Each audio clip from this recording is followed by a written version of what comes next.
Bonjour à toutes et à tous, c'est Stéphane pour la chaîne Foyer, je vous remercie de me retrouver chez moi et donc chez vous. Je suis désolé pour ce week-end, je n'ai pas pu faire de live, j'avais besoin de me reposer, mais voilà, on est le 23 avril, dimanche. Mathias de la chaîne Débat d'idées, je vous recommande la chaîne Débat d'idées 1 million de fois, m'a envoyé un petit message pour lui dire: Stéphane, il y a une vidéo qui pourrait te plaire, qui est sortie hier, que je n'avais pas vu passer, elle était passée sous mon radar, celle-là, parce que je ne connaissais pas ce Pokémon, qui parle de féminisme, ça pourrait être pas mal. Alors je me suis dit, bon, ok, encore un mec qui va nous expliquer les trucs sur le féminisme habituel qu'on a l'habitude d'entendre. Au bout d'un moment, vous allez être lassé, et je vais être lassé, donc il va falloir qu'on mette un peu d'enjeu, là, maintenant, dans ces vidéos. Je peux pas simplement me contenter de vous présenter des mascus qui parlent du féminisme à la place des femmes. Donc on va faire un jeu, voilà, on va rendre ça plus ludique. J'ai créé une grille de bingo, voilà, une grille de bingo, que j'ai essayé de faire la plus moche possible, alors j'espère que vous apprécierez la laideur de ce tableau. Donc voilà, donc j'ai créé 25 arguments classiques qu'on a l'habitude d'entendre, j'ai utilisé un générateur aléatoire de grille de bingo, ça m'a placé ça dans des cases en 5 par 5. Et donc voici les 25 arguments que je m'attends à retrouver dans les vidéos. Les hommes se féminisent, le mot néo-féminisme, on sait plus comment draguer, hystérique, faux combat, elles nuisent à leur cause, les féministes elles veulent gommer les différences entre les femmes et les hommes, les inégalités salariales qui seraient un mythe, pas tous les hommes, une idéologie féministe, la pseudo-égalité, les femmes qui se masculinisent, les chiffres du viol sont faux ou sont instrumentalisés, une citation de Simone de Beauvoir évidemment, le féministe d'avant, il était bien le féministe d'avant, hein. Les femmes ont toujours eu le pouvoir, elles sont misandres, le lobby féministe, gauchiste ou gauchiste, des bourgeoises, les femmes ont déjà tous les droits, l'histoire n'est pas un bloc monolithique, le travail physique versus le travail tertiaire, c'est la biologie, et puis une photo avec des cheveux colorés, une féministe avec des cheveux colorés. Et donc ce qu'on va faire, c'est très simple, c'est qu'on va voir maintenant quand on analyse les vidéos, si par hasard, on obtiendra un bingo. Voilà, on va voir lesquels des vidéastes masculins sont dans le bingo mascu, hein, vous voyez, hein, j'ai appelé ça non pas un bingo mais un mascu. Et puis voilà, est-ce que le jeune homme d'aujourd'hui qui s'appelle, attention, nouveau Pokémon, alors là c'est un Pokémon de type rage, d'accord, parce que vous allez voir, qui s'appelle Mehdi Mathieu, je ne le connaissais pas, 28 000 abonnés, 12 000 vues en moins d'une journée, malheur. Aïe aïe aïe, il faut que je change de credo, hein. Si je veux avoir plus de popularité, il va falloir que je vire mascu. Parce que là, ça marche plus assez bien de fois lié. J'ai plus assez de nouveaux abonnés récemment. Je vais finir par virer mascu, hein. C'est une question de stratégie, hein. Et voilà. Alors on va l'écouter, Mehdi Mathieu, d'accord, on va voir s'il nous remplit la grille de bingo en 22 minutes. Voilà, petite précision, je n'ai regardé que les 10 premières minutes de la vidéo. Parce que bon, ça va quand même, ça fait 22 minutes 10. Attendez, j'ai vraiment pas eu un week-end facile, là j'ai le droit de me reposer un peu, quoi. On se met ça en 1,25.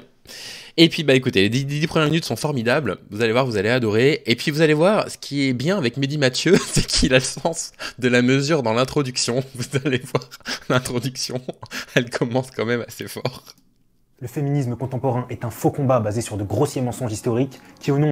Voilà, le féminisme contemporain, c'est un faux combat basé sur des mensonges historiques. Je veux dire, bienvenue dans le cours de dissertation, voilà exactement ce qu'on ne fait pas. Il commence par sa conclusion, aucun argument, il vous avance ça comme ça. Oh là là, ça commence super mal.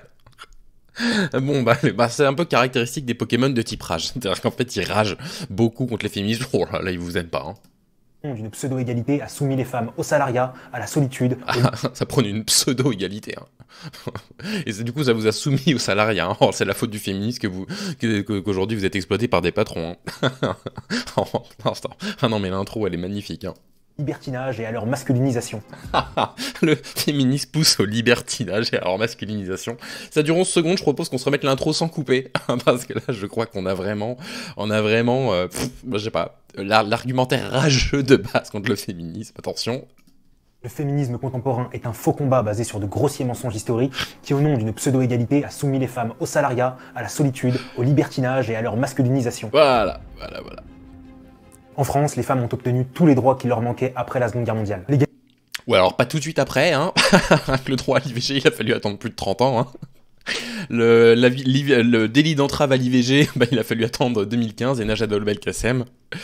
Une loi sur le harcèlement sexuel pour protéger les femmes, il a fallu attendre 2016. Ouais, bon, alors, effectivement, tout ça, c'est après la Seconde Guerre mondiale, mais c'est pas tout de suite après, quoi, hein. Aïe, aïe, aïe. Donc... L'égalité en droit a été entièrement acquise, l'espace public est devenu neutre, avec des femmes présentes dans tous les milieux culturels. Bon, l'espace public est devenu neutre, non, attends. Non, mais il faut qu'il se réveille. Il faut qu'il aille voir les études d'Acrimède, quoi. Les études d'Acrimède qui montrent que les femmes sont toujours largement sous-représentées à l'écran. Évidemment, dans les postes à haute responsabilité, c'est exactement la même chose. On retrouve les femmes majoritairement dans les métiers du care qui sont mal payés, mal considérés. Lui, il arrive comme ça, il fait « Ah oui, oui, on arrive à une neutralité dans l'espace public. Hein. Oh, oui, oui, non, mais ça, c'est un fait. Hein. » d'influence et de pouvoir, légalement ou structurellement, plus rien n'empêche les femmes à choisir leur destin dans nos démocraties libérales. Non, à part la discrimination à l'embauche, parce que les patrons vont penser qu'elles pourraient potentiellement tomber enceintes, à part le sexisme et la misogynie, à part les femmes qui sont virées de leur entreprise quand elles portent plainte pour harcèlement sexuel ou harcèlement moral, à part les femmes qui essayent de percer dans le cinéma dont leur carrière est immédiatement brisée dès lors qu'elles dénoncent un agresseur sexuel, mais à part ça, il faut quand même reconnaître que, bah voilà, vous vous en sortez pas si mal, hein. Aucune carrière leur sont fermées et les femmes... Voilà, et alors la preuve qu'aucune carrière ne leur est fermée, c'est une image qu'il est allé récupérer sur un site libre qui présente 1, 2, 3, 4, 5, 6 femmes assises avec des laptops, hein, avec des Macs. Oui, bon, d'accord, ok. Enfin, moi aussi, je peux aller chercher des trucs d'images sur des banques d'images libres et dire « Ah, regardez, il y a de plus en plus d'écureuils dans la société en vous montrant une photo d'écureuil. Hein. » profitent aujourd'hui des mêmes droits politiques que les hommes. Elles disposent librement de leur corps et l'avortement est devenu un droit quasi inaliénable. Bah non, hein, l'avortement n'est pas un droit quasi inaliénable. Il y a encore des Françaises qui sont obligées d'aller avorter dans des pays en dehors des frontières parce que le délai d'accès à l'IVG est trop court actuellement en France. Et puis actuellement, on souffre quand même d'une pénurie de pilules abortives. Donc dans un pays dans lequel ce serait un droit absolument inaliénable, on serait pas dans ce genre de situation-là, hein, Mehdi Mathieu. Au regard de ce constat, la liberté des femmes semble égale à celle des hommes. Le féminisme n'a alors plus de raison d'être. Au regard de ce constat... Le droit à l'IVG est écrit dans la Constitution. Alors, au regard de ce constat... de quel constat il parle? Mais de quel constat il parle? Oh, mais c'est absolument incroyable. Les chaussures ont des lacets. Hein. Alors, au regard de ce constat, on peut quand même considérer que les hommes et les femmes portent autant de chaussures. Hein. Et pourtant, c'est à l'aune de cette égalité que le féminisme prend un nouvel essor en Occident. 58% des Français se déclarent féministes et 52% estiment que l'égalité homme-femme... Alors, 58% des Français qui se déclarent féministes, bah moi je les vois pas. Hein. Je sais pas de quelle étude ils parlent. Ils citent ces sources? Non. Il y a juste le code Mathieu pour je sais pas quoi. Bon. N'a pas encore été atteinte. Ce paradoxe est en vérité tout à fait logique. Aujourd'hui, vous allez voir pourquoi le féminisme séduit encore une majorité de la population malgré l'égalité homme-femme, comment il instrumentalise les violences sexistes au profit d'une idéologie misandre et gauchiste, pourquoi... Bah, Sandrine Rousseau, déjà elle représente pas grand monde hein, dans les courants féministes, et puis misandre, je sais pas sur quoi il se base. Je sais pas, ça t'embêterait de nous donner des exemples, ou c'est simplement des lieux communs comme ça, que tu vas citer pendant 22 minutes. Alors spoiler alert, c'est des lieux communs qu'il va citer pendant 22 minutes. Je suis désolé de vous gâcher la fin de la vidéo, hein, je sais que vous regardez beaucoup, parce que, bah voilà, il y a quand même une tension, quoi. Il y a quand même un récit qui est développé là par Mehdi Mathieu, je vais l'appeler M&M's, parce que je vais pas dire son prénom 10 fois d'affilée, quoi. Donc bah voilà, je vous spoil la fin, je suis désolé, mais j'espère que vous allez quand même rester. Ce mouvement est un leurre qui détourne le débat public des véritables inégalités sociales et comment il influence les femmes à rejeter leur nature pour se masculiniser. Voilà, avec Rokia Diallo, avec Sandrine Rousseau et...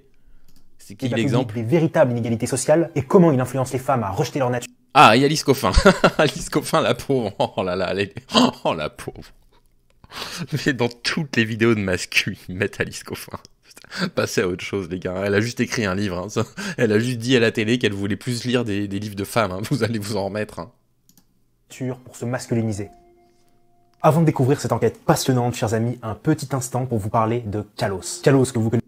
Ouais, mais si tu fais de la pub, il faut le préciser. C'est interdit de faire ça. Si c'est sponsorisé. Alors... Ah, ça c'est les bostoniennes, ça. Allez, on revient vite du sujet. Parce que là, on a hâte. Hein. Vachement long que sa pub, elle dure quasiment une minute.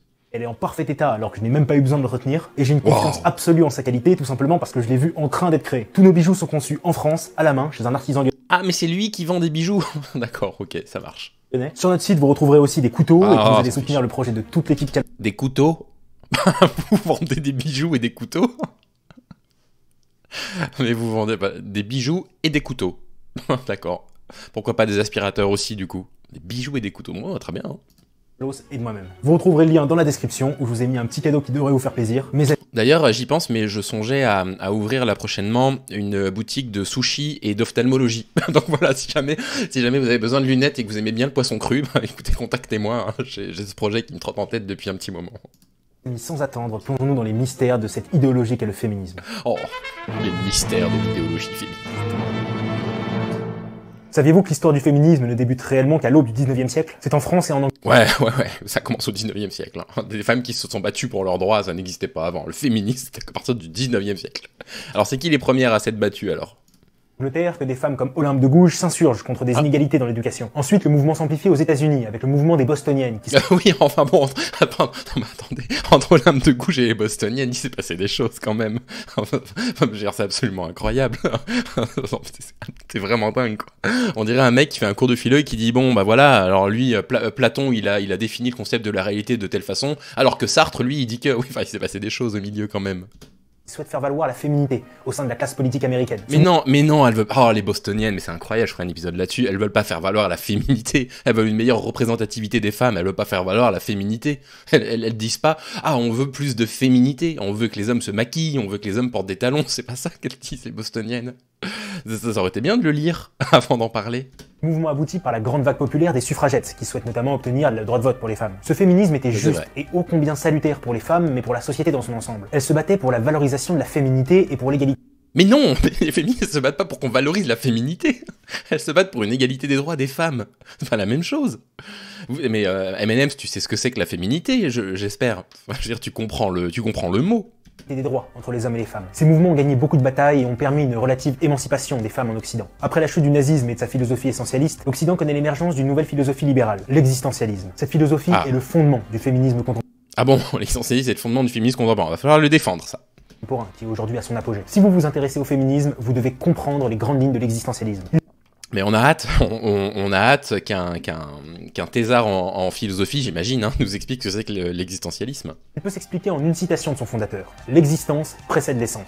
Non, attendez, non mais Sartre comme créateur de l'existentialisme, enfin je veux dire des auteurs existentialistes dont Sartre s'est inspiré, il y en a eu quoi, il y a eu Dostoïevski, il y a eu Kafka, il y a eu des personnes qui ont travaillé sur de la philosophie existentialiste, je sais pas, Léon Chestov et compagnie. Moi je suis pas un érudit en philo, c'est le moins qu'on puisse dire, mais même ces références-là, je les possède quoi. Il y a eu des choses avant Sartre. L'existentialisme, il s'est pas levé un matin en disant ah oui tiens, hop là, la philosophie existentialiste. Mais pour l'expliquer, on va plutôt se servir d'une deuxième citation d'une femme, féminisme oblige, on ne naît pas femme, on le devient. En théorie. Ah Eh bah, bingo. 3 minutes 11. 3 minutes 11, hein, ça aura pas, voilà, on a eu la pseudo-égalité, les femmes qui se masculinisent, les chiffres des viols qui sont instrumentalisés dans ce cas-là. Une citation de Simone de Beauvoir, le féministe d'avant était juste. Vous remarquez qu'il avait quand même bien coloré, hein, avec les misandres, les gauchistes, les femmes elles ont déjà les droits, le néo-féminisme et un faux combat. Mais bon, voilà.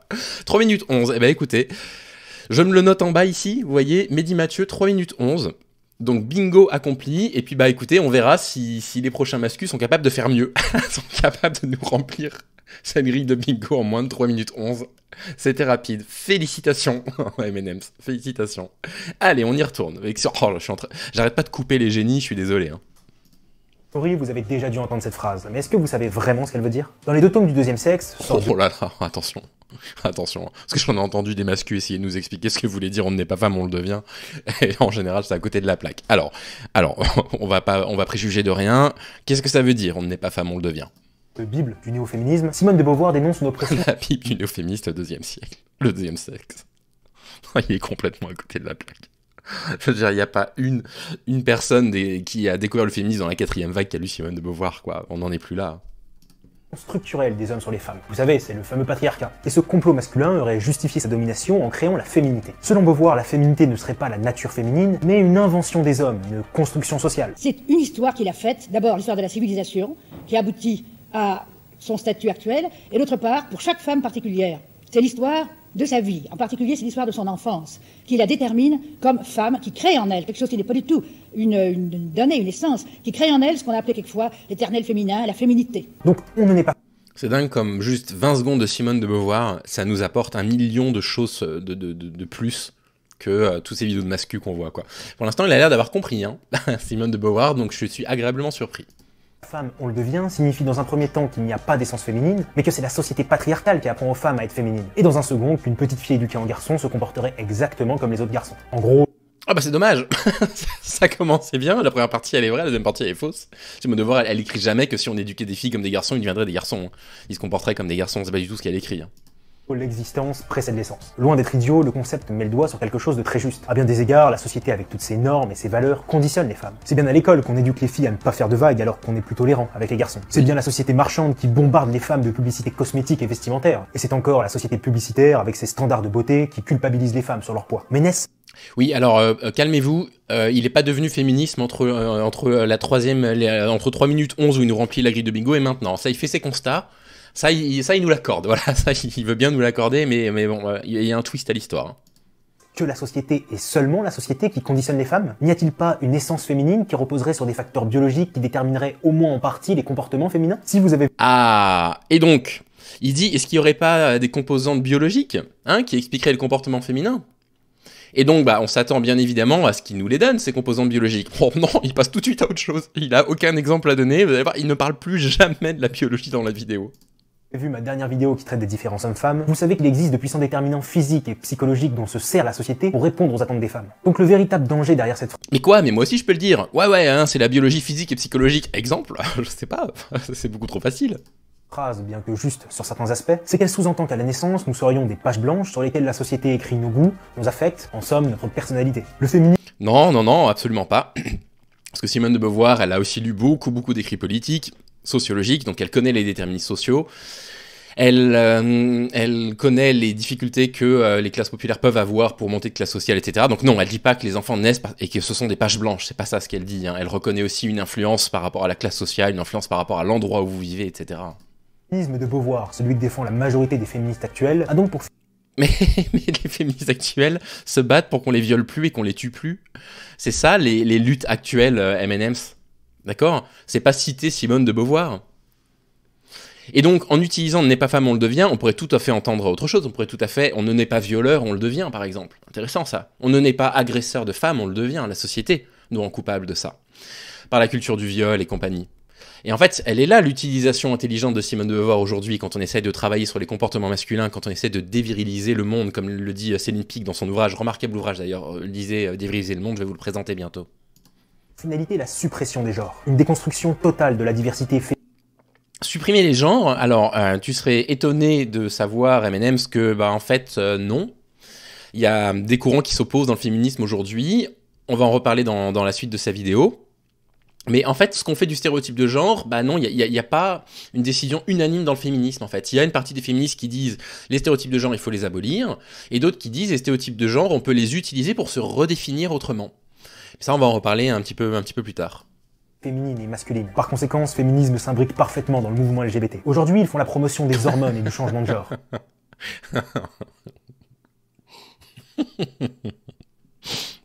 Le féminisme s'imbrique dans les mouvements LGBT. Qu'est-ce que je te dis? Qu'est-ce que vous voulez répondre à ça? Alors là, c'est génial parce que là, ce monsieur, en fait, il a pas Twitter. Probablement, vous allez voir. Aujourd'hui, ils font la promotion des hormones et du changement de genre. Nous sommes... Ah là là, mais alors M&M's, s'il y a bien un sujet actuellement sur lequel il y a zéro consensus entre les différents courants féministes, c'est bien les réassignations de genre, c'est bien les hormonothérapies et compagnie. Mais où est-ce que tu vis? Mais c'est incroyable, c'est les plus gros sujets de débat, de dispute actuellement. Lui là, il faut, oui, les mouvements féministes actuels, ils prônent les hormonothérapies, les changements de genre. Oh là là. Bon non, mais là, moi, ça me rend triste. Dans une colo très spéciale, exclusivement réservée à des enfants et des ados qui ont décidé de changer de sexe. Et demain, ce sera le transhumanisme le plus obscène pour venir définitivement à bout des injonctions biologiques du corps humain. C'est pourquoi l'égalité... Le transhumanisme le plus obscène, mais c'est-à-dire, à quoi tu penses? Comment ça, le transhumanisme le plus obscène? Tu penses à quoi? Des bras, je sais pas, qu'on se mutilerait volontairement pour se mettre des bras robotiques pour lancer plus loin un javelot et gagner des compètes? De quoi tu parles? Qu'est-ce qui te fait peur? Moi, j'aimerais être rassuré. Très sincèrement, je te vois paniquer, je vois sur ton regard qu'il y a quelque chose qui va pas. Je vois que les féministes, elles t'ont rendu anxieux. Vous avez pas honte, les féministes, de rendre des jeunes hommes brillants comme ça anxieux. Mais dis-moi précisément ce qui te fait peur, qu'on puisse en discuter, quoi. L'égalité en droit ne représente qu'un premier pas pour ce féminisme. Leur finalité, c'est une égalité totale, une indifférenciation systématique des... Ah voilà, l'égalité qui serait une indifférenciation des sexes. À mon avis, il remplit toutes les grilles du bingo, ce garçon. Des hommes et des femmes. Et pour justifier leur délire égalitariste, tous les coups sont permis. Mais tous les coups sont permis. Ah oui, il va en parler dans le deuxième chapitre. Parce que alors là, on est suspendu à ses lèvres. L'idéologie féministe dénigre ouvertement l'héritage de nos ancêtres en considérant l'histoire des femmes comme un continuum d'oppression et de soumission par les hommes. Et l'état d'exploitation et d'oppression auquel est soumise la femme. C'est en quelque sorte un prétexte au cours duquel se construit la condition féminine. Et quand vous dites exploitation ou oppression, ça suppose qu'il y ait une volonté à un moment donné. Ce n'est pas simplement accidentel. Alors, où retracez-vous l'origine de cette volonté sur le plan historique et comment, à votre avis, se manifestait-elle de la part des hommes? Ça remonte à la nuit des temps. Selon ce discours, les femmes étaient des êtres inférieurs. Dommage parce qu'elle allait t'expliquer. Là, cet extrait il est très connu, elle allait t'expliquer pourquoi ça remonte à la nuit des temps et comment on a fait justement pour exercer un contrôle, une domination et un contrôle sur le corps des femmes, en particulier sur la maternité. Ça a été un enjeu décisif, très très rapide dans l'histoire de l'humanité, le contrôle de la maternité des femmes. Contrôle de leur corps, ce qu'elles sont censées pouvoir faire avec, etc. Et en fait, il coupe. Il dit oh bah oui, Simone de Beauvoir, elle a dit que c'était depuis le début de l'humanité, mais c'est faux. Mais laisse-la parler. Peut-être qu'elle a des arguments qui pourraient potentiellement te convaincre. Moi, je fais l'effort de lire vos bouquins pourris. Je fais l'effort de regarder vos vidéos. Je suis en train de lire un bouquin antiféministe de Zemmour en ce moment. Oh là là, malheur. Mais qu'est-ce que je suis en train de devenir? Mais ma vie, elle est vraiment catastrophique, quoi. Faites au moins l'effort d'écouter une vidéo YouTube de 3 minutes de Simone de Beauvoir qui vous explique, quoi. De seconde zone et aliénés par le patriarcat. En gros, les hommes ont fomenté un complot pour justifier leur supériorité dans le but d'exploiter et d'oppresser les femmes. Cette grille de lecture historique est un obscurantisme dangereux. L'obscurantisme dangereux, c'est de considérer que c'est ça que disent les féminismes, en fait, M&M's. Mensonger et misogyne. Premièrement, elle insinue... Oh, et misogyne, les féministes sont misogynes, je l'avais pas noté celle-là. Féministes sont misogynes, hein. Oh ouais. Les femmes de jadis ont été plus ou moins universellement soumises aux hommes. C'est évidemment faux. De Cléopâtre à la reine Victoria, l'histoire regorge de femmes qui éclateraient de rire face au récit. Mais ouais, c'est complètement faux, et le racisme en France aussi, c'est complètement faux. On n'a pas Pendiaï au ministère de l'Éducation nationale. Oh, allez, je vous ai donné un exemple, on a eu Harry Roselmack, présentateur de télé. Alors, leur truc de racisme, machin, ouais, bon, ça va, mais c'est stupide ce que t'es en train de dire, là, M&M's. Oui, et Catherine de Médicis, pourquoi pas, Cléopâtre si tu veux, mais et alors, en quoi ça change un fait qui dit que, majoritairement, les rois, les empereurs, c'était des hommes? Et là, vous allez voir, il va donner un exemple que je trouve génial, qui montre à quel point ils ont rien compris, en fait, à ce que c'était que le féminisme.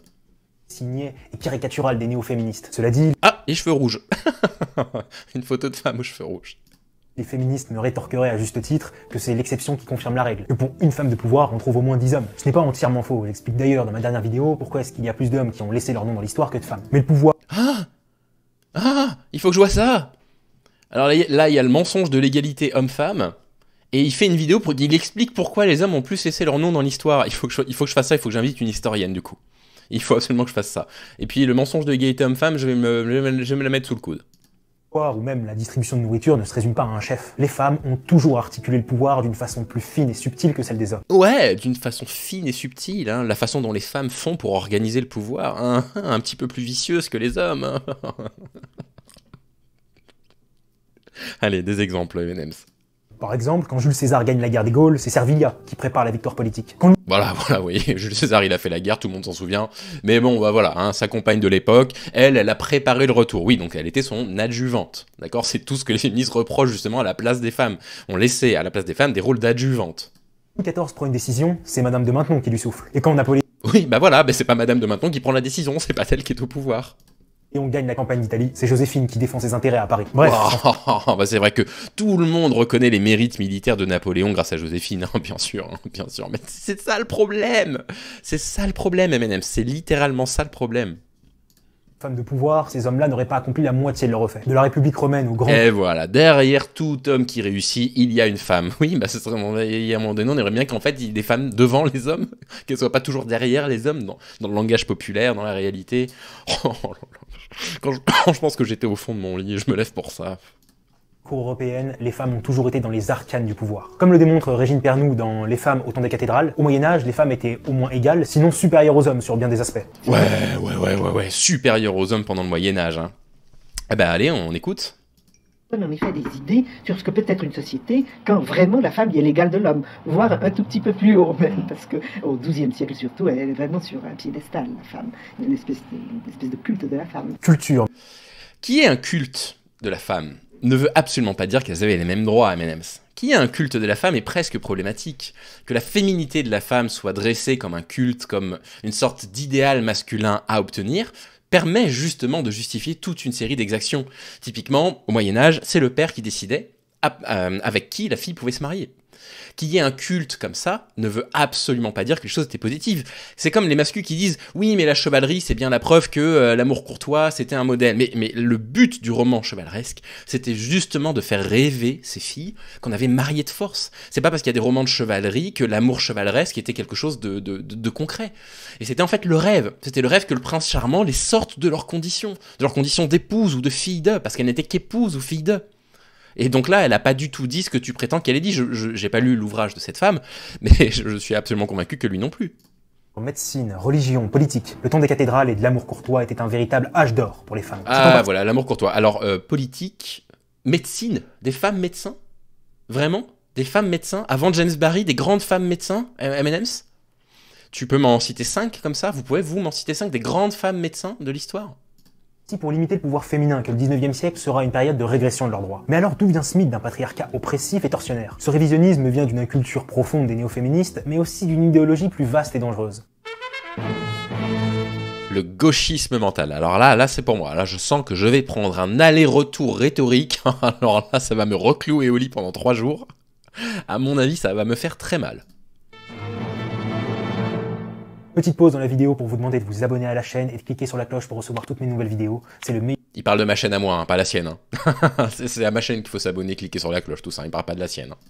moyen que vous avez pour me soutenir, alors n'hésitez pas à le faire. Sur ce, on peut reprendre. En France, l'idéologie féministe est devenue une succursale de la NUPES, qui instrumentalise les...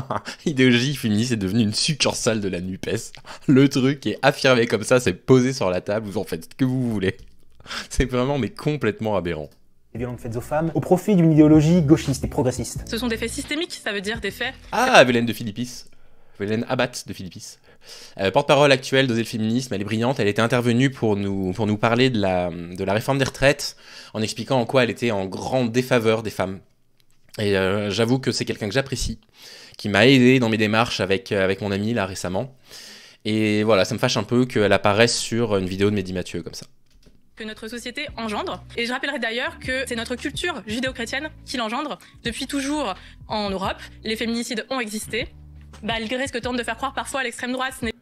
Dans Déviriliser le monde de Céline Picq, il y a tout un chapitre justement sur l'impact que la religion a eu dans la perception que les hommes avaient des femmes. C'est passionnant, j'ai appris des trucs que je n'avais jamais lus ailleurs, sur des bulles pontificales par exemple qui ont été décidées. Je vous recommande vraiment son ouvrage.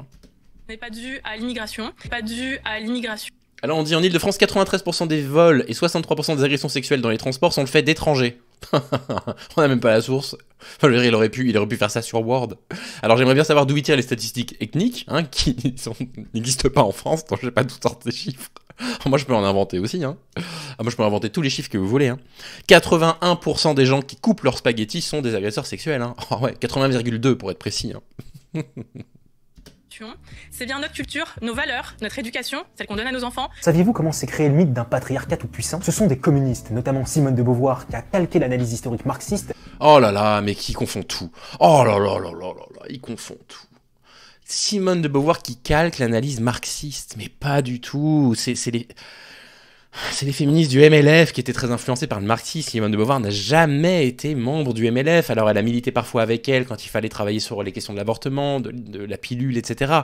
Mais ça n'a rien à voir. C'est le FMA, Féminisme Marxisme Action, qui est à la base du MLF, qui est inspiré par les courants marxistes. C'est pas Simone de Beauvoir.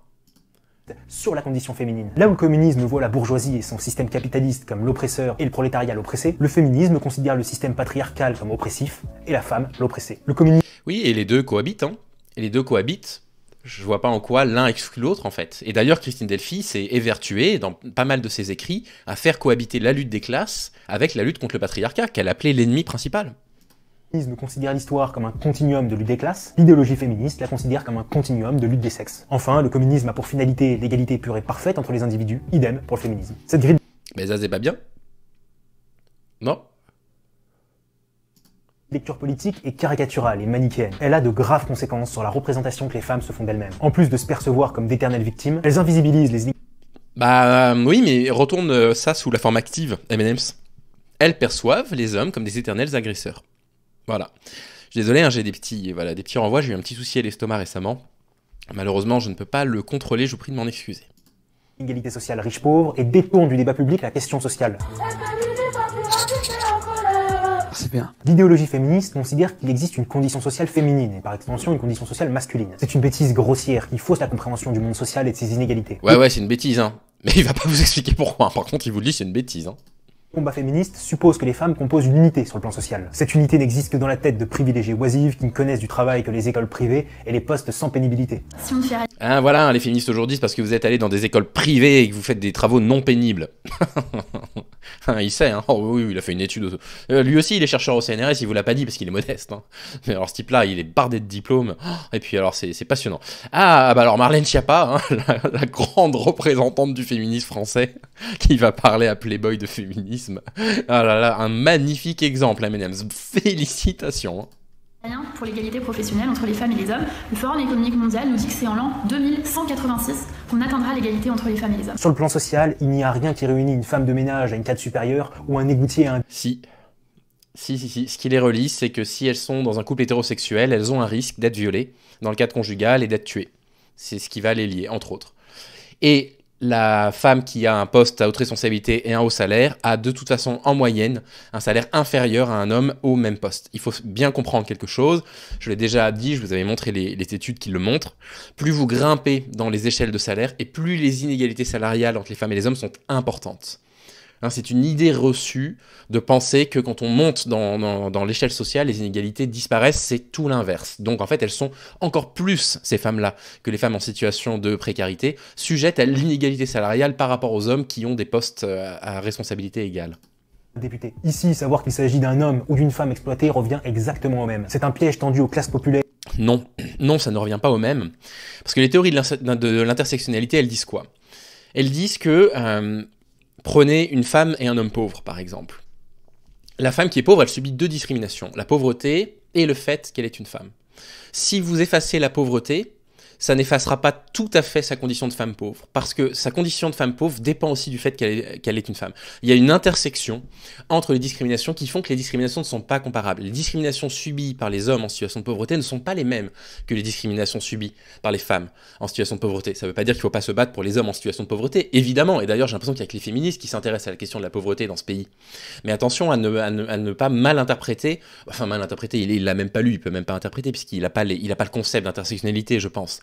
Et donc voilà, là, il vous entraîne dans encore un énième homme de paille dans cette vidéo.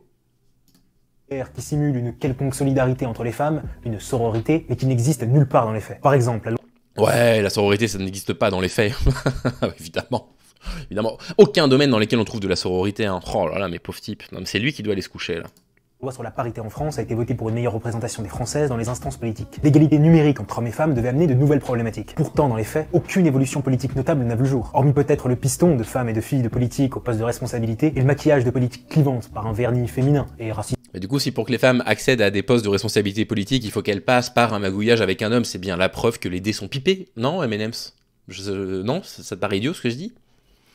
Oui, enfin, on n'est pas dans la même réalité, puisque tu parles sur une vidéo, je parle sur une vidéo enregistrée, donc tu ne peux pas me répondre, et je ne devrais pas attendre de réponse, mais si jamais tu vois cette réponse-là, mais réponds-moi. Donc on y est. Qu'est-ce que le mariage homosexuel va enlever au couple hétérosexuel? La parité est une stratégie pour dissimuler l'absence de représentants des classes populaires à l'Assemblée. De même que le... Mais une chose n'en exclut pas une autre, en fait. Il est tout à fait possible de se battre pour avoir une meilleure représentativité des femmes dans les milieux politiques, et également des classes populaires. Une chose n'en exclut pas une autre. Sempiternel débat sur les inégalités salariales dissimule les aberrantes inégalités sociales entre les classes dirigeantes et populaires. Bah en fait tu es gauchiste, c'est toi le gauchiste finalement? Puisque tu as l'air d'être aussi... ça a l'air de te tenir autant à cœur les inégalités salariales. Quel hypocrite. À partir de 16h47 aujourd'hui, ces femmes travailleront gratuitement jusqu'à la fin de l'année. Les femmes sont payées en moyenne 19% de moins que les hommes pour le même travail. C'est 24% les inégalités salariales. Et puis si les patrons pouvaient véritablement Zemmour dit que c'est faux, peut-être c'est faux pour autre chose, mais c'est l'argument d'autorité des M&M's. Les femmes pour le même travail et les mêmes rendements. Est-ce que vous pensez sincèrement qu'ils s'ennuieraient à employer des hommes pour les payer plus cher? En définitive, le néo-féminisme est un faux combat qui détourne le débat public de la question sociale. Ces revendications de bourgeoises privilégiées ignorent complètement le problème des hommes, comme le fait que 83% social. Ces revendications de bourgeoises privilégiées... On voit bien à l'image que ce sont des bourgeoises privilégiées. Ah, c'est Marie Laguerre, là, à droite. On voit bien que ce sont des... Oh, mais Juliette... Voilà, à l'évidence, hein, c'est des bourgeoises privilégiées. On le voit parce que, je sais pas, elles écrivent bien, peut-être. Mais qu'est-ce qui lui permet de dire que ces 5 femmes sont des femmes bourgeoises privilégiées? Privilégiés ignorent complètement le problème des hommes, comme le fait que 83% des SDF soient des hommes. Ils jouent finalement un rôle bien triste. Et alors, 83% des SDF sont des hommes. Qu'est-ce que ça veut dire? Déjà, je ne sais pas d'où ça vient, parce que tu ne cites pas tes sources. Mais et alors? Ça veut dire quoi?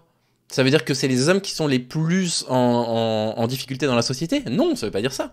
Si on s'aperçoit que l'extrême pauvreté touche plus les hommes, ça veut dire qu'il va falloir des programmes pour les sortir de la rue, mais ça veut pas du tout dire, ça n'invalide pas, ça rend pas caduque l'argument qui dit que les femmes sont défavorisées. Oh là là, mais on dirait Luther.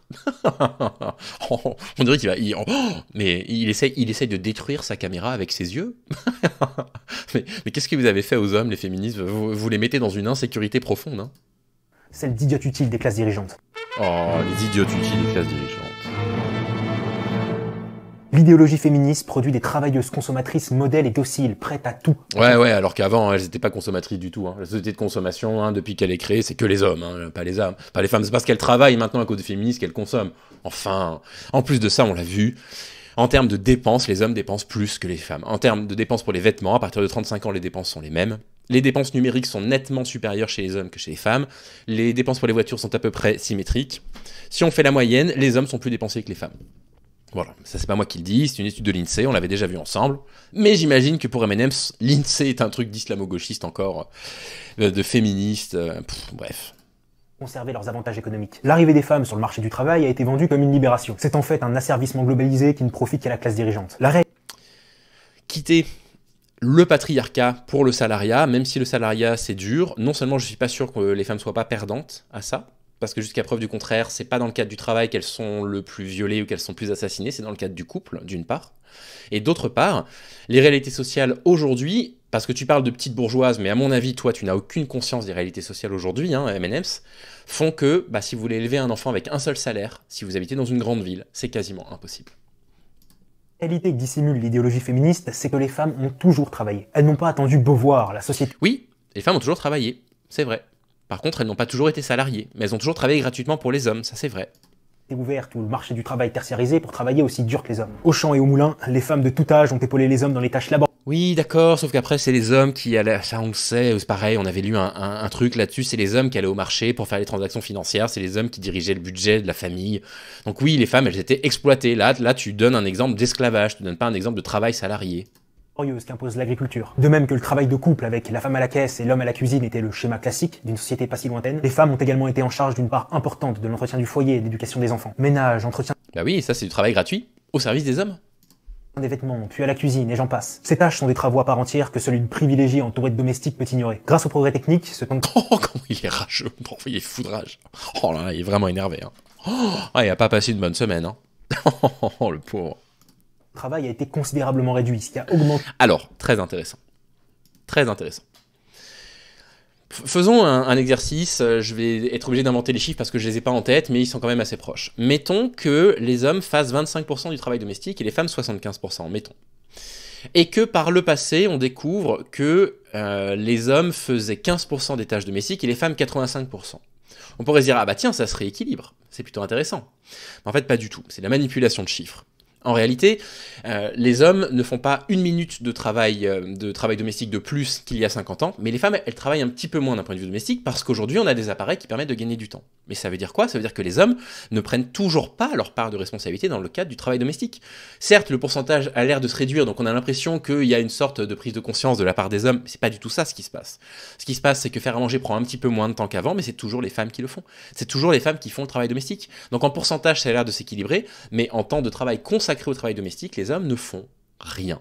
Et si vous retirez de ce qui est considéré comme du travail domestique fait par les hommes, à savoir le bricolage, le jardinage et sortir les animaux de compagnie qui sont des loisirs, qui ne sont pas du travail, on est vraiment à un degré d'implication des hommes dans le travail domestique quasiment proche de zéro. Mais bon, ça, voilà, il faut lire des trucs pour ça.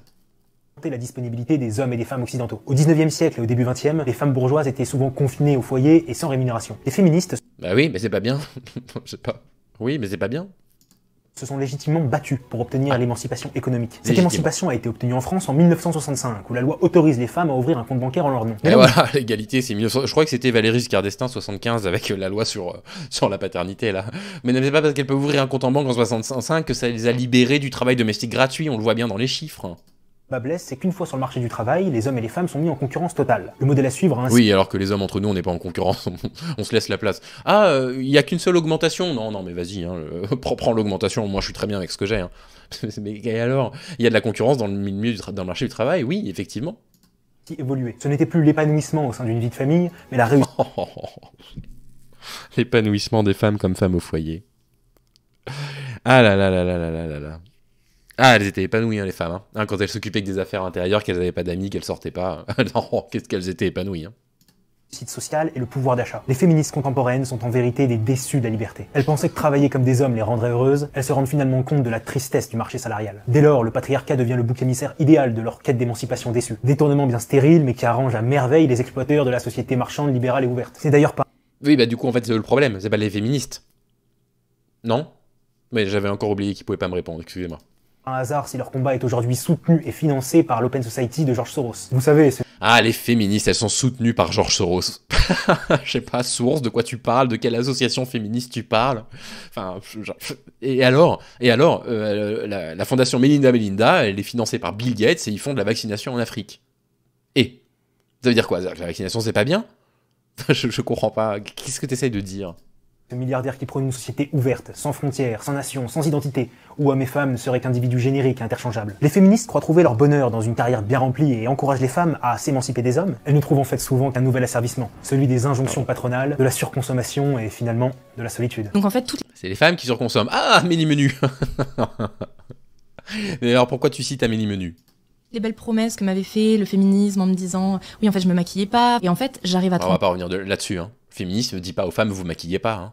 Féministe dit aux femmes vous maquillez si vous le souhaitez, mais libérez-vous de l'injonction du regard masculin. Faites-le pour vous si vous voulez le faire. Et je me prends une baffe mais stratosphérique quoi, parce que je me dis mais là en fait le plan que j'avais c'était d'avoir une famille, des enfants, j'ai rien, qu'est-ce qui se passe, pourquoi? Les féministes elles disent pas qu'il faut pas avoir de famille et d'enfants. On va pas revenir là sur cet échange. Hein. Et puis en fait, au bout d'un moment, je me suis rendu compte que finalement, toute la déconstruction qu'on m'avait vendue ne m'avait apporté finalement que des traumatismes et beaucoup de chagrin et enfin, je me sentais vraiment misérable en fait. Et si l'idéologie féministe n'avait pour objectif rien d'autre que de transformer toutes les femmes en hommes comme les autres? Ça fait réfléchir.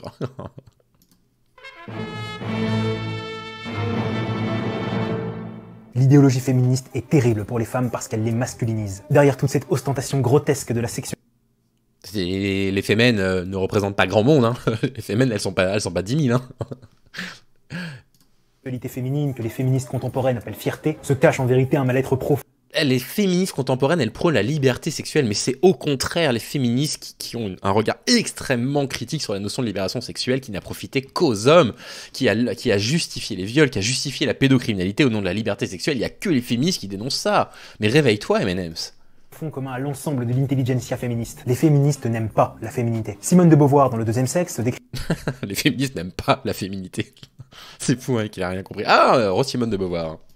Sa puberté comme une souffrance. Les seins ne sont pas perçus comme un don naturel et sublime, mais comme un fardeau insolite et gênant. Elles se rêvent... Attends, quoi? Les seins?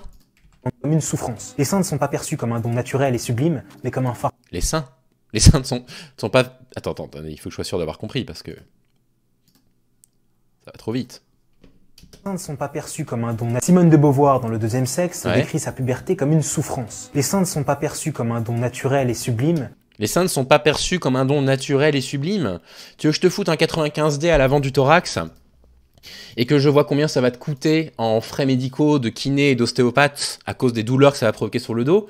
Tu veux que du jour au lendemain, alors que tu vivais ta vie tranquille dans une cour de récréation, d'un seul coup tous les hommes viennent tourner autour de toi parce que t'as de la poitrine qui se développe? Enfin, je veux dire, mais reste à ta place en fait. Mais reste complètement à ta place. Ça, c'est indécent ce que t'es en train de nous dire.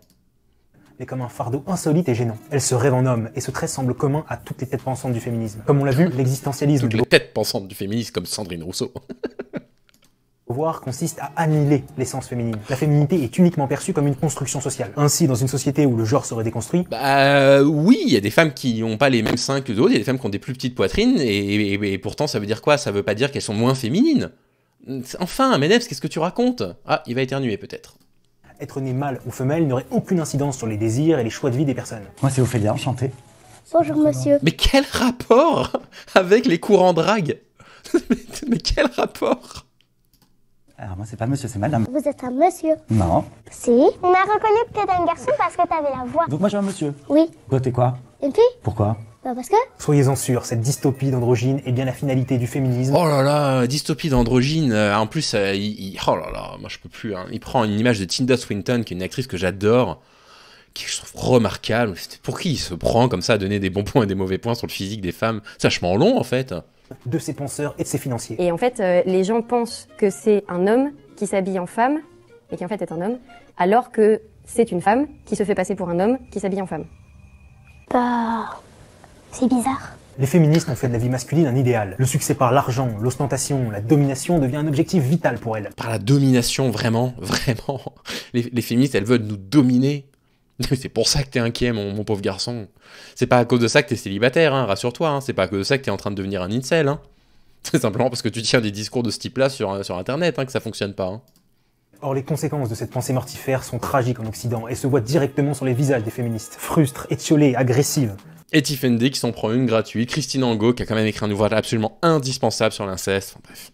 Ces femmes de pouvoir ont rejeté la féminité au profit de la carrière. Cette destinée peut naturellement convenir à des femmes, mais le présenter comme le modèle absolu est un terrorisme intellectuel. En se masculinisant, les femmes rentrent en combat avec elles-mêmes. Elles rentrent dans un paradoxe où l'homme devient l'ennemi à combattre et en même temps le modèle à imiter. On le voit par exemple avec toute cette mode artificielle autour du football féminin. Les féministes pourraient redorer les... La mode artificielle autour du football féminin, c'est une mode, le football féminin? De quoi il parle? Il mélange tout. Ah là là, les féministes, hein, vous faites absolument n'importe quoi. Hein. On le voit d'ailleurs au fait que maintenant il y ait du rose sur des produits masculins. Hein. On le voit absolument partout. Hein. On le voit avec la mode artificielle des femmes qui veulent faire du volleyball. Ça va aller, M&M's. Sport de l'incomparable comme la danse où aucun homme peut égaler la grâce d'une femme. Mais comment ça? Comment aucun homme ne peut égaler la grâce d'une femme à la danse? C'est complètement faux.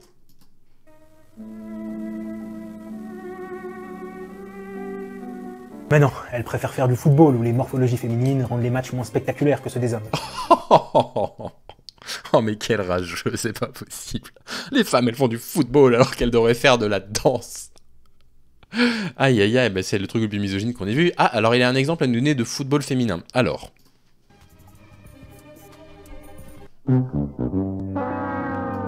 Ah bah oui, bah ça c'est des choses qui arrivent. Je veux dire, des bourres dans le football masculin, il y en a autant. Hein. Encore une fois, mais qu'est-ce que ça... Oh, mais c'est vraiment... C'est du prêt-à-penser ultra-capitaliste depuis le début, quoi. C'est juste des éléments de langage qu'il a entendus, de propos hyper masculinistes, très souvent prononcés par l'extrême droite, ancrés dans le capitalisme, et c'est du prêt-à-penser. Ce sont des éléments de langage qui répètent, c'est du pur macronisme qu'il est en train de faire. C'est vraiment un abandon total de la pensée, qui nous offre depuis le début. Ah ouais, les femmes elles sont pas bonnes au foot, voilà la preuve, il y a un but, il y a une perte de balle de le défenseur central. Oui, bon, d'accord, ok, ça marche. En définitive, cette idéologie est une trahison envers toutes les femmes qui aiment leur nature. Envers toutes les femmes qui n'ont pas vu dans leur puberté une dégradation, mais une transcendance. L'idéologie... Mais la puberté des femmes, mais tu sais même pas ce que c'est. Enfin, je veux dire, les premières règles, tu sais même pas ce que c'est. La douleur, la gêne à cause du regard des garçons, etc. Nous, la puberté, ça nous fait rien. On n'a pas d'effet négatif de la puberté. On est d'un seul coup perçus comme des hommes. Les femmes, pendant la puberté, sont d'un seul coup perçues comme des objets sexuels. C'est pas la même chose, c'est pas comparable. Tu n'y connais rien. Il a l'air tellement énervé, ce monsieur. L'idéologie féministe est une aliénation de la femme car elle rejette l'essence même de son identité. Il est donc légitime de se demander quel est quoi l'essence de l'identité? Arrête de tourner autour du pot. Dis-nous, l'essence de l'identité des femmes, c'est d'avoir des seins. Dis-le nous si c'est ça que tu penses. Puisqu'on comprend rien à ce que tu dis là. Le monde va produire une société où les différences hommes-femmes sont gommées. C'est incroyable parce que c'est tout l'inverse. C'est tout l'inverse. C'est vraiment toute la réflexion des courants matérialistes dans le féminisme qui disent l'oppression des femmes, elle est faite sur leur corps à la base. Parce qu'elles ont des corps de femmes. Et lui il dit, les féministes, elles veulent gommer les différences entre les femmes et les hommes. C'est tout l'inverse, c'est précisément l'inverse des courants matérialistes. L'idéologie féministe a défini son ennemi, l'éternel oppresseur, l'homme. Ne pas avoir un mari, ça m'expose plutôt à ne pas être violée, ne pas être tuée, ne pas être tabassée, et ça évite que mes enfants le soient aussi. Les hommes posent un souci dans la façon dont les comportements liés à la masculinité se traduisent, et qu'il est temps, qu'il est vraiment temps, qu'ils se prennent en main. Ce combat ruine la complémentarité homme-femme et stimule la haine. Oh, la complémentarité homme-femme, j'aurais dû mettre dans le bingo. Si j'avais vu la vidéo avant, ça y aurait des trucs qui me sont rappelés, quoi. La complémentarité homme-femme, ça veut pas dire que la femme doit être soumise à l'homme, hein, M&M's. Ces 2 dernières décennies, le discours féministe s'est radicalisé.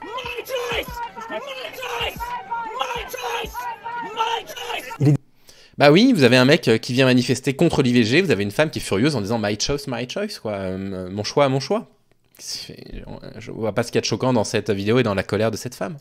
Désormais courant de lire dans certaines presses tout le mal que les hommes ont fait aux femmes, la féministe Alice Coffin, dans son livre Le génie lesbien, n'hésite pas à décrire les hommes comme de potentiels prédateurs et agresseurs des femmes. Qu'il existerait une guerre des hommes contre... Bah non, pas exactement. Dans Le génie lesbien, en fait, elle explique pourquoi elle veut laisser plus de place aux femmes dans sa vie. C'est pas un bouquin qui est contre les hommes, mais ça c'est simplement parce que tu l'as pas lu, et à chaque fois qu'elle était en interview, on l'a ramené à des petits extraits de son ouvrage. Moi j'ai pas trop aimé Le génie lesbien, j'ai pas trouvé ça très bien écrit. Mais c'est pas ça la thèse du génie lesbien. La thèse du génie lesbien, c'est si on accepte de faire plus de place aux femmes dans la société, dans la littérature par exemple, c'est un exemple qu'elle donne, on a accès d'un seul coup à des expériences de femmes qu'on ne nous avait pas racontées auparavant. C'est ça ce qu'elle dit dans Le génie lesbien. Les femmes. Si l'idéologie féministe nie la féminité, elle attaque en revanche brutalement la masculinité qui serait la source de toutes les souffrances du monde. Hommes et femmes, on est tous victimes de... Voilà, Lucille Paitavin, elle aussi, elle en prend plein la tronche tout le temps. Je suis désolé, Lucille, hein, vraiment. Oh là là, la pauvre. Elle, Tiffen D, Alice Coffin, Pauline Armange, Sandrine Rousseau, mais tout le temps, hein, c'est vraiment tout le temps. De la virilité. Dans son livre « Libérer de la masculinité, comment Timothée Chalamet m'a fait croire à l'homme nouveau », Aline Laurent-Maillard analyse cette masculinité toxique. Ça aboutit à ce qu'on a aussi beaucoup associé aux grands acteurs de ce dernier. Eh ben merci beaucoup Mehdi, parce que je ne connaissais pas cet ouvrage, et grâce à toi, je vais me le commander et le lire. Hein, je pensais que j'avais fait un peu le tour, là, des trucs un peu contemporains, mais je suis très content de découvrir autre chose. Siècles, c'est-à-dire des comportements à risque, faire de la voiture hyper vite, prendre beaucoup d'alcool, la drogue aussi bien sûr. Les hommes, en plus d'être toxiques pour la société, joueraient de privilèges systémiques. En tant qu'hommes, sommes-nous conscients de notre position de privilégié? Oui, de privilégié. Ce discours est admis comme une vérité chez les féministes. Il est pourtant d'une affligeante stupidité. Les hommes... Ah bah oui, allez dire ça à Christine Delphi qui n'est que chercheuse au CNRS depuis 40 ans. Hein. Oh gars, c'était vraiment stupide ce qu'elle a écrit. Hein. C'est 80% des suicides, 83% des SDF. Non, alors déjà, c'est pas 80% des suicides, il y a 2 fois plus d'hommes qui se suicident que de femmes. Par contre, il y a 6 fois plus de femmes qui font des tentatives de suicide que les hommes. On retrouve les mêmes arguments pétés vide de sens qu'il a entendu dans Mascumag. 93% des décès sur le lieu de travail, 40% des étudiants en études supérieures. Une justice à 2 vitesses qui les condamne à de plus lourds. 40% des étudiants, oui, en études supérieures, oui, bah oui, les femmes ont des meilleurs résultats scolaires que les hommes en France. Qu'est-ce que je te dis, on va pas en plus les empêcher de faire des études. De peine pour les mêmes délits et qui ne leur laisse quasi jamais la garde des enfants. Effectivement, les femmes condamnées pour viol prennent beaucoup plus cher en général que les hommes condamnés pour viol, c'est vrai. Aussi probablement parce que c'est plus exceptionnel dans la tête des juges, donc ça les choque plus. Et il y a un aspect émotionnel quand on juge une affaire, bien évidemment. Mais je ne vois pas en fait ce que ça prouve, très sincèrement. Je ne comprends pas ce que ça prouve, parce que ça ne changerait en fait que la majorité des violences dans la société sont commises par des hommes. De plus, lorsqu'une guerre éclate, comme par exemple en Ukraine, les femmes partent, c'est bien normal. Par contre, la loi oblige les hommes de 18 à 50 ans à se battre. Je n'ai aucun problème avec ça, mais avouez que comme privilège, on a connu plus flagrant. Bah mais c'est l'un des pires arguments possibles à donner, déjà parce qu'il y a des femmes dans les armées aujourd'hui, mais parce qu'en plus de ça, les femmes sont les premières victimes de la guerre, on le voit en Afghanistan par exemple, les premières victimes en dehors des combats, j'entends, de tous les effets collatéraux de la guerre, des viols de guerre. Des assassinats, lors des pillages, c'est des femmes qui tuent, évidemment, ce sont des crimes de terreur qui leur permettent aussi, à la fois par le viol, de se dire on va souiller leurs descendants. Je vous assure que c'est des mots qui ont été employés par des soldats russes, que je vous dis, souiller les descendances, pour les salir, ou simplement de tuer des femmes, de tuer des enfants pour anéantir la population. Donc oui, effectivement, les femmes sont des grandes perdantes aussi de la guerre. Il y a, sur les routes d'exil, il y a plus de femmes que d'hommes, par exemple, il y a plus de femmes et d'enfants que d'hommes. Voilà, donc oui, les hommes sont plus tués sur le front, mais et alors, est-ce que ça veut dire que les femmes sont privilégiées par rapport aux hommes en temps de guerre? Enfin, j'ai un peu de tenue. Le drame des néo-féministes, c'est qu'elles voient le monde dans une toute petite lorgnette qui fait fi de la réalité de la vie des hommes. Bah oui, mais c'est un peu ton drame à toi aussi. C'est ton point commun avec les féministes. Bah bienvenue, du coup. Proclamées victimes, elles estiment qu'adopter des comportements masculins, inventer des concepts à dormir debout... Oui, elle a une chemise. C'est pas qu'elle adopte des comportements masculins, Alice Coffin, sur ta photo, elle a une chemise. Elle a le droit de porter une chemise ou il lui faut un accord écrit de ta part ou de la part de tes parents? Et accuser les hommes de tous leurs maux leur octroiera de fait l'égalité et l'épanouissement. Ce combat est une impasse et ne mènera que vers une société d'individus génériques, interchangeables, indifférenciés et malheureux. Dieu merci, C'est tout à fait le discours que tu tiens dans ton milieu masculin. Tu as un discours complètement indifférencié, complètement mais absent d'argumentaire et tu viens faire la morale aux gens, quoi. La majorité de femmes ont flairé l'embrouille. Les femmes saines d'esprit ne voient pas en l'homme un adversaire mais un complément. Elles ne considèrent... Il cite le documentaire Red Pill, que j'ai vu, qui est catastrophique, en disant une majorité de femmes a flairé l'embrouille. Je comprends pas, tu dis que les femmes sont toutes féministes, mais les majorités de femmes a flairé l'embrouille. Je comprends pas, qu'est-ce qui se passe? Pas la féminité comme une construction sociale, mais comme une transcendance vers l'être qui s'impose par la nature. Elle ne cherche pas à singer l'homme. Oh, le truc ésotérique, à la Thierry Casasnovas, quoi. Aïe, aïe, aïe, aïe, aïe. Ah ouais, hein, quand vous avez des règles douloureuses avec de l'endométriose, c'est quand même la manifestation de la divinité féminine de la nature. Hein. Vous devriez être heureuse de vivre ce genre de choses. Hein. Mais s'épanouissent de leurs conditions féminines et l'utilisent pour conquérir le monde avec un talent singulier, féminin. Alors quel est le destin de l'Occident? Allons-nous droit vers une société d'androgyne où féminité et masculinité ne seraient que de vieilles reliques? En bref. Ouais, c'est vers ça qu'on va. Hein. D'ici 2024, à peu près en février, on y est. Voilà, à peu près. Bref, l'idéologie féministe a-t-elle gagné la guerre? Ah bah si c'est oui, moi je serais content, parce que j'ai plus à faire le fou allié, je récupère du temps libre. Alors, dis-moi.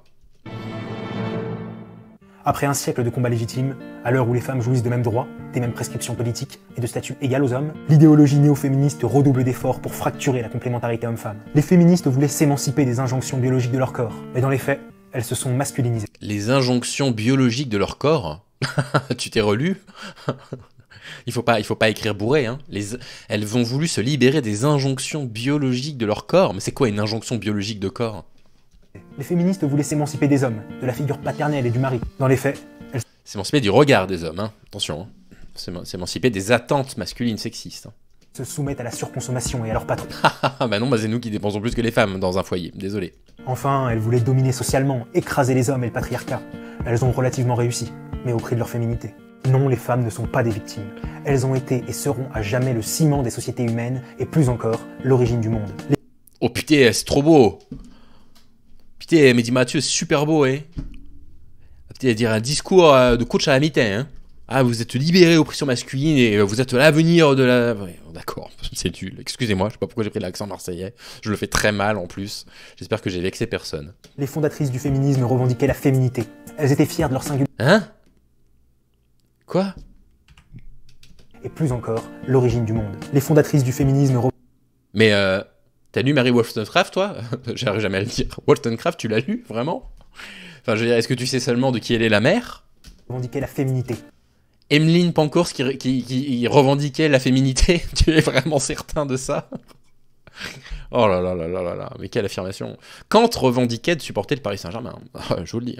Elles étaient fières de leur singularité et l'affirmaient aux hommes. Le néo-féminisme a trahi en se soumettant aux injonctions de la société ouverte, marchande et libérale. Mais... Il dit ça en montrant de l'éducation au consentement à des enfants. Hein. Il dit « Ah, voilà, ça fracture tout ». Bah quoi, un problème avec le consentement, M&M's? Amis, comprenez qu'on vous veut isoler, diviser, corvéable à souhait. Si le féminisme fanfaronne dans l'espace public, c'est parce que le système le finance et l'encourage à fracturer la complémentarité homme-femme. J'aimerais changer le patriarcat, j'aimerais changer l'imbrication de toutes ces dominations qui ruinent la vie, qui détruisent, qui tuent en fait la vie d'une majorité de personnes sur cette terre. Nous valons bien mieux que ça, nous sommes les deux moitiés d'un tout. On vaut mieux que ça, plutôt que de se battre contre pour obtenir l'égalité entre les femmes et les hommes, on vaut mieux que ça. Bien. Hommes et femmes réunis n'obéissent plus à leur désir de consommateur, ne se soumettent plus... Non, ouais, c'est ça, les hommes et les femmes réunis ne sont plus dans des délires de consommation. Oui, bien sûr. C'est précisément à l'instant où il y a un enfant qui arrive dans la famille que les hommes se mettent à contrôler les dépenses de la famille. Mais dis, naise. Aux désidératas dictatoriaux d'une politique devenue folle. Et ça, la classe dirigeante ne le sait que trop bien. L'idéologie féministe est condamnée car il y aura toujours une majorité d'hommes et de femmes qui conspireront ensemble à célébrer leur diversité. Qui conspireront pour célébrer leur diversité? Bon. Bah oui, on le sait qu'il y aura toujours des mecs comme toi pour mettre des bâtons dans les roues aux luttes sociales, on le sait, hein. Ne craignons pas cette idéologie victimaire et hystérique. C'est par l'exemple... Ah, hystérique! On a hystérique! Je me demande si on n'a pas tous les mots du bingo, je vais pas tout regarder une deuxième fois. Je vous laisserai faire ça tranquillement à la maison. C'est votre devoir pour la prochaine fois. Est-ce qu'il a rempli toutes les grilles du bingo? Exemple d'un amour profond et sincère que tôt ou tard, le féminisme s'éteindra. Putain, quand il y aura un amour profond et sincère, tout le féministe va finir par s'éteindre. Pardon, je suis parti sur un truc corse. C'était nul, excusez-moi. Je sais pas pourquoi je fais des accents, ça n'a aucun sens. Peut-être parce que je suis très fatigué. Bien. Bah, c'était vachement bien. Ben voilà, un Pokémon de type rage. Le mensonge et l'égalité homme-femme. Pourquoi je suis contre l'immigration? Tiens donc. Pourquoi les blancs ne font plus d'enfants? Seul contre tous, l'histoire du premier parti de France, avec le Front National. Aïe, aïe, aïe, aïe, aïe, aïe, aïe, aïe. Bon, encore une vidéo sur Jean-Marie Le Pen. Bon, bah voilà, encore un mec d'extrême droite, je le découvre. Et ben voilà, quand je vous dis que les mouvements masculinistes incel sont profondément ancrés à l'extrême droite, tout le monde me dit sur Twitter, oh, n'importe quoi, Stéphane. Tu fais des hommes de paille, tu fais de la diffamation par association, je sais plus comment on dit ça, de la culpabilité par association. Bon, je suis désolé, hein, c'est pas moi qui fais des vidéos sur ma chaîne pour expliquer l'histoire du Front National. Hein. Bien, bon, bah écoutez, bingo. On a tous gagné un point bingo. J'espère que vous allez m'oublier prochainement, que vous allez arrêter de m'envoyer des vidéos comme ça, parce que c'est vachement long quand même. Et puis bah, écoutez, je vous souhaite de prendre soin de vous, on se retrouve très bientôt sur la chaîne, à très vite. Salut.